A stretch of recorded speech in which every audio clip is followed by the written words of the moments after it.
Hey, how's it going, guys? Desiree here from DesremoNews.com, and I have a quick question for you.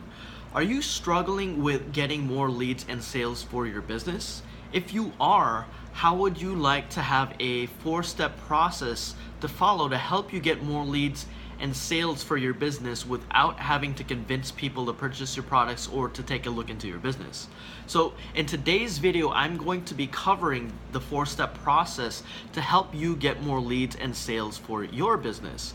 So number one, first thing that you want to do to get more leads and sales for your business is to approach your market by giving them value. So the best way to have people look into your products or services is actually to provide your audience with incredible value up front.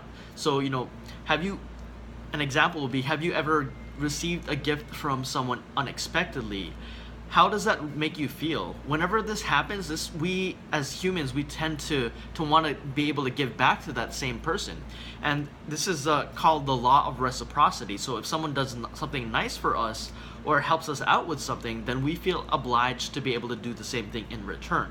So when we provide our audience with value up front, that value helps them with a particular problem or frustration, then your audience or the people that you're speaking with are going to feel obliged to be able to give back to you somehow, because you are able to help them with a problem or a frustration that they've been facing. So when you create content for your target audience, make sure that you don't have the intention to receive anything back in return, and that's going to help with the next step of the process, which is to build the relationship. So people do business with other people that they know, like, and trust. So before asking for the sale, first focus on building the relationship more. If you haven't built up any rapport with someone that you're prospecting, then the close is going to be very difficult. On the other hand, if you put in the effort to build the relationship up front before asking for a sale, then the process is going to be a lot more smoother, since you created a relationship and a friendship with your prospect first.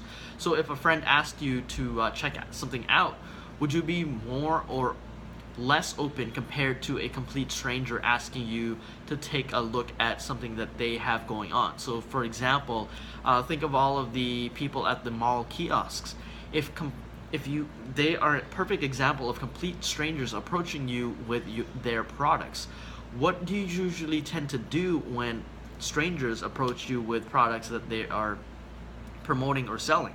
You tend to walk the other way. But if you've actually taken the time to build a relationship with the people that come along first, then their recommendations on what they are promoting are going to be a lot more smoother, because they're just taking advice from a friend.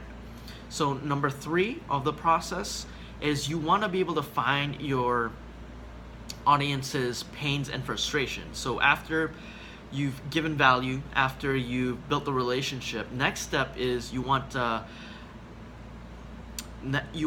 further that relationship and discover what their pains and problems and frustrations are.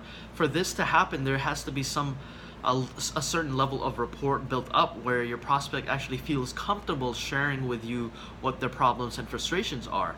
So in order for you to get other people to open up, share a little bit more about yourself and your story, to see if your story can help them relate to the same problems and struggles you were facing before you found the solution that you are going to help your prospect out with. So an example would be, I used to have such a hard time finding the right people to talk to about my business, and then I discovered a way how to have people actually reach out to me about my business and actually asking me questions about what I do. Do you ever have a hard time finding people to talk to about your business? So this actually opens up the conversation with your prospect to see if they actually have the same exact struggle or frustration. And since you've already found the solution, you can make a recommendation on that solution only if they are struggling with the same pains and frustrations that you were before you found that solution. So just a quick recap: make sure that you share a little bit about your struggle, let them know that you found a solution, and ask them if they are struggling with the same problem, and then you'll be able to do the last step of the process, number 4, which is to make a recommendation to help solve your prospects' pains and frustrations. So once you've figured out their pains, problems, or frustrations, then since you've given value up front, you've started the relationship off on the right foot, you've built that relationship, and then you discovered what their pains, problems, or frustrations are, then you can proceed to make a recommendation on how they can solve their problems with your product or service without it having to feel like you're trying to convince them or to take a look at what you got going on with the intention to just make money from it. So usually people can tell, they're very intuitive. You can tell when people are just out to pitch them or to get money from them rather than actually build the relationship first and provide value up front. So most marketers make the assumption that their products or services can help a prospect mainly because they have this intention of trying to make money from that person rather than trying to genuinely help them out.